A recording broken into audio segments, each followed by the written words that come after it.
Donald Trump's mass deportation plans are supposed to begin the moment he puts his right hand on the Bible at inauguration. And while one wing of the Republican Party believes there's no other way to restore the national character of America other than removing a bunch of immigrants, the other wing of the party, led by a bunch of tech bros, says America actually needs the right kind of immigrants, meaning high-skilled workers like H-1B visa holders. This division turned into a pretty heated beef over the holidays, with Trump weighing in on the side of his wealthiest donors. But just because there's a bunch of businessmen in top advisory positions who are advocating for corporate America's needs for these cheap foreign high-skilled workers, doesn't mean that these model migrants should feel that they are safe from the far right's mass deportation plans. And to understand why, I want to share the story of a little-known mass expulsion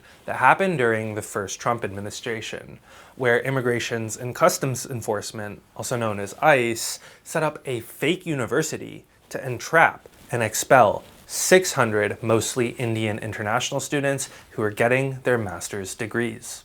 This is how America scammed Indian students and then deported them.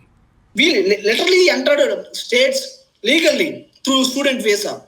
We did not make any illegal attempts or illegal things. We are purely students. I love the country so much. Like I couldn't take it from my heart.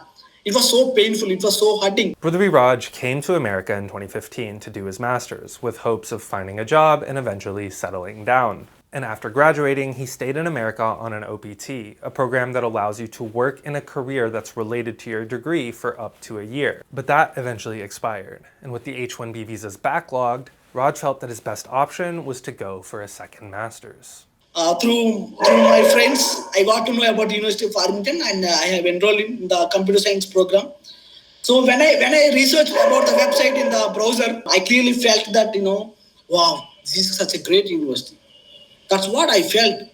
But in the reality, it was purely drama. It was purely scripted. Farmington, the so-called university, sent Raj and others like him official offer letters. They had them pay tuition and fees, and even issued them I-20s, the immigration forms that international students need to keep their F-1 student visas. But there's one crucial detail that they never sent out. We thought there will be like classes, but there are no classes, and we never asked them. We thought it is what it is, because we already had masters. They told that, you are under CPT, curriculum practical training. So do not worry about anything. You just, continue your work. That's what they said. Curriculum practical training is working in a field that's related to your degree, and according to a DHS website, is seen as an integral part of a school's established curriculum. A lawyer who's representing hundreds of these students in a pro bono class action lawsuit says that there was no way for them to know that this was a fake university.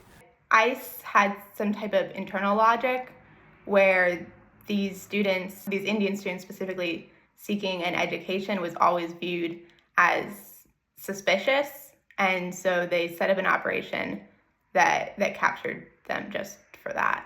Is this a genuine problem that they were trying to solve or deter?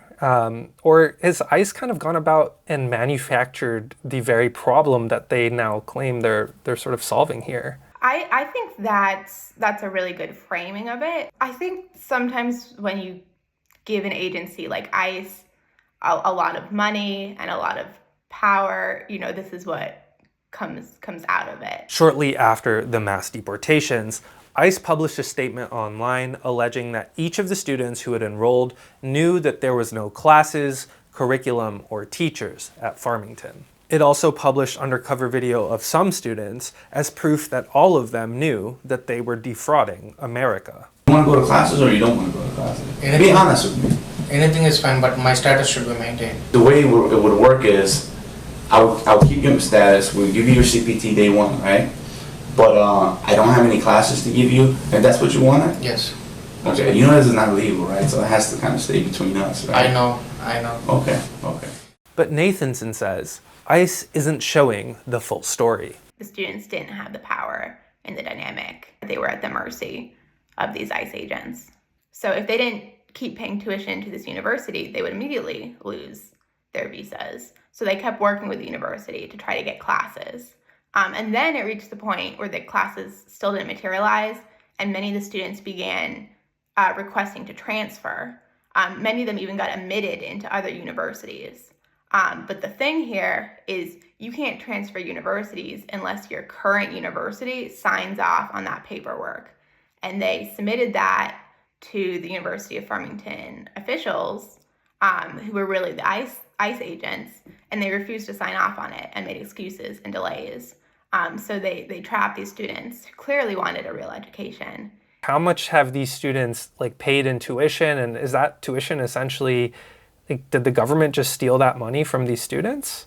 Yes, ICE has kept all that money, and it's $6 million cumulatively taken from the 600 students. And it wasn't just ICE who was in on this entrapment plot. The agency was able to secure help from the Department of Education to help certify the fake university it had set up. And according to emails uncovered by an investigative journalist, agents even use student funds to buy scotch to celebrate the interagency collaboration. That's money that would have come from families like Raj's, whose sister sacrificed her chance at higher education and whose parents took out a loan on their family home so that he would have a chance to come to America to pursue his higher education. Yeah. Is that loan, is it still, have you managed to pay it off? I'm still repaying my loan. Initially, I thought of taking my life because of depression and everything. I took so much of, courage to rebuild myself, to rebuild my life, to rebuild my career. Literally, my masters screwed my life. US screwed my life. The class action lawsuit is aiming to get Raj and other students who were defrauded their immigration status reinstated and their tuition money reimbursed. And Nathanson also hopes that it'll prevent the United States from setting up fraudulent institutions to scam others in the future. But it could take years for this legal process to play out. So who benefits from the Farmington scam that ICE had set up?